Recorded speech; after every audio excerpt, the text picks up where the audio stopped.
नमस्कार दोस्तों, स्वागत है आपका हमारे अगले डिक्टेशन में। शुरू करेंगे 3 सेकंड में। हम सबने कभी ना कभी किसी न किसी मोड़ पर रेल का सफ़र किया है, भले ही वो छुट्टी बिताने के लिए घर जाना हो, किसी की शादी मुहूर्त में या रोज़ाना बड़े शहर में अपने ऑफिस या और किसी कारण से हो। रेल के सफ़र से हमारी कितनी ही भावना जुड़ी है, भले ही खुशी की हो या दुख की, हम सबकी कोई ना कोई याद रेल सफ़र से जुड़ी हुई है। भले ही आज के ज़माने में जहाँ सड़क और वायु मार्ग से परिवहन रेल को चुनौती दे रहा है, पर आज रेल सफ़र की अपनी उतनी ही अहमियत है। एक और समानता जो मैंने देखी है वो है मन की स्थिति का प्रभाव हमारे सफ़र पर बहुत ज़्यादा असर डालता है। अगर मन शांत है तो सफ़र कितना भी मुश्किलों से भरा क्यों ना हो, आसानी से निकल जाता है। आपके लिए भी और आपके साथ सफ़र करने वालों के लिए भी इससे कोई फर्क नहीं पड़ता कि आप सामान्य श्रेणी में हों, स्लीपर या एसी क्लास में हों, टिकट कंफर्म है या वेटिंग है।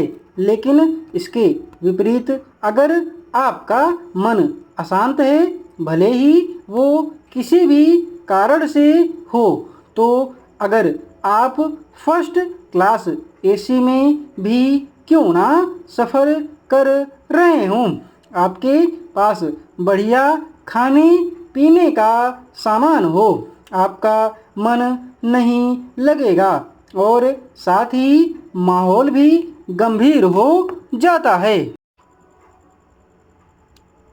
आप जमीन पर, जमीन के नीचे तथा जमीन के ऊपर तो ट्रेन चलते देख ही रहे हैं, लेकिन अब आप नदी या समुद्र के अंदर भी ट्रेन यात्रा का रोमांचक अनुभव कर सकेंगे।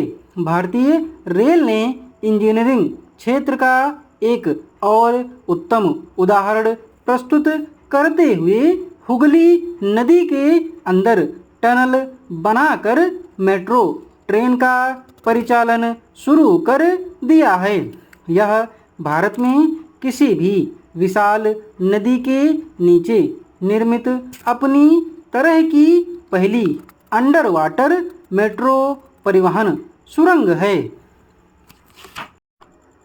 यूरोप में अनंत काल से इन भारतीय श्रमिकों द्वारा उत्पादित श्रेष्ठ सूती वस्त्रों का आयात होता रहा है और वहां से बदले में मूल्यवान धातुएं आती रही हैं।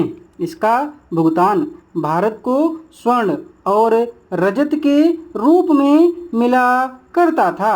यह इस बात का प्रमाण है कि भारतीय अर्थव्यवस्था यूरोप के देशों से अच्छी थी, परंतु इंग्लैंड में औद्योगिक क्रांति हो जाने के बाद यूरोप में जो आर्थिक विकास का दौर प्रारंभ हुआ, तो ये देश विकास पथ पर अग्रसर होते ही गए।